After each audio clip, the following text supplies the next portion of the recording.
The Memphis Food Bank is asking for Memphians to donate to the Children's Backpack Program. Items such as pudding and chips can even make a difference.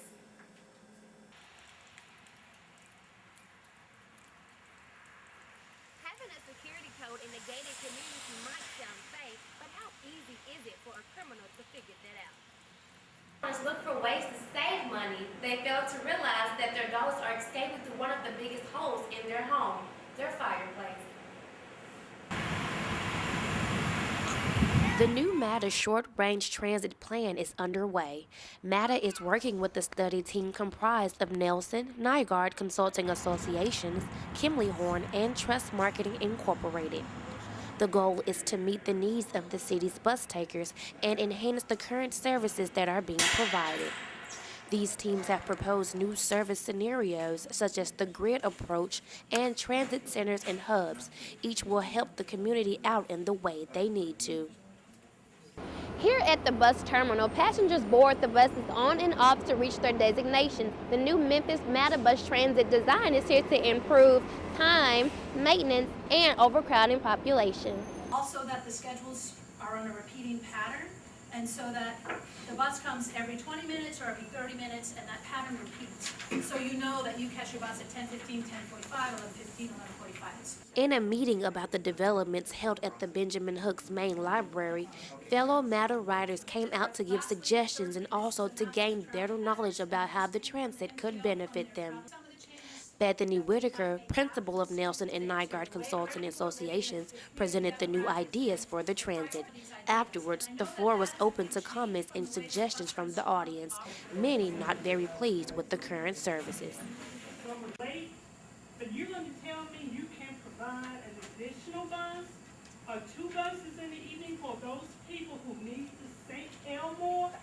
Issues such as more bus service, more time availability, shortened travel times, and more north to south travel were proposed to make things more efficient.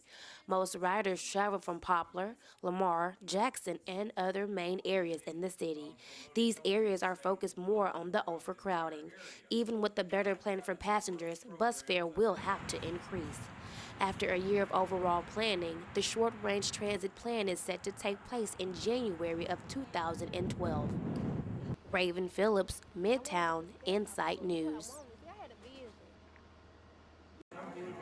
What do comic books, superheroes, and learning how to read have in common?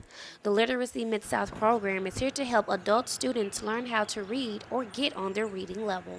Over 120,000 people in the Mid-South struggle with being illiterate, which means they can hardly fill out applications or read to their own children.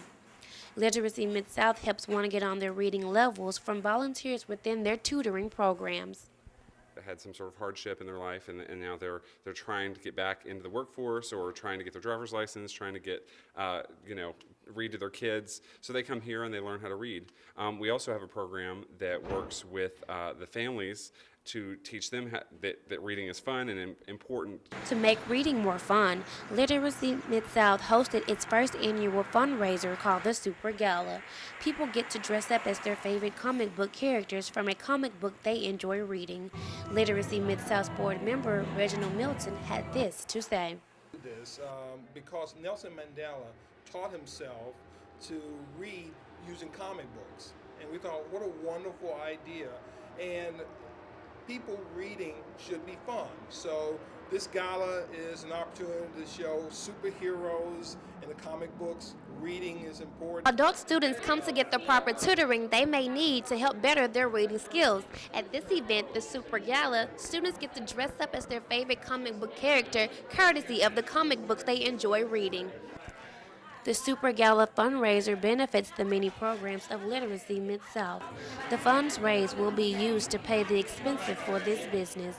The program is combating the problem of illiterate adults by teaming up with other programs to promote more reading in the Mid-South. Raven Phillips, Cooper Young, Insight News.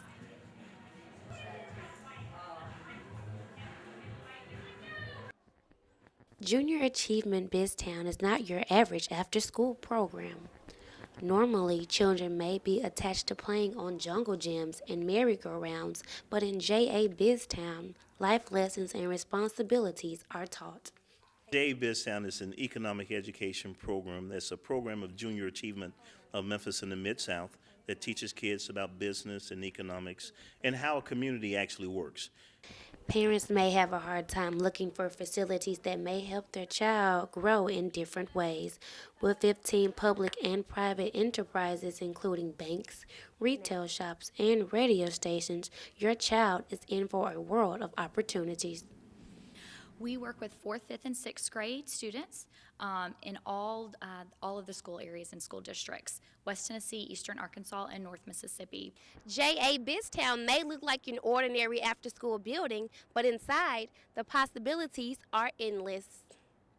With structure and not your average after-school program curriculum, students gain knowledge about life in the real world. Raven Phillips, Downtown Memphis, Insight News.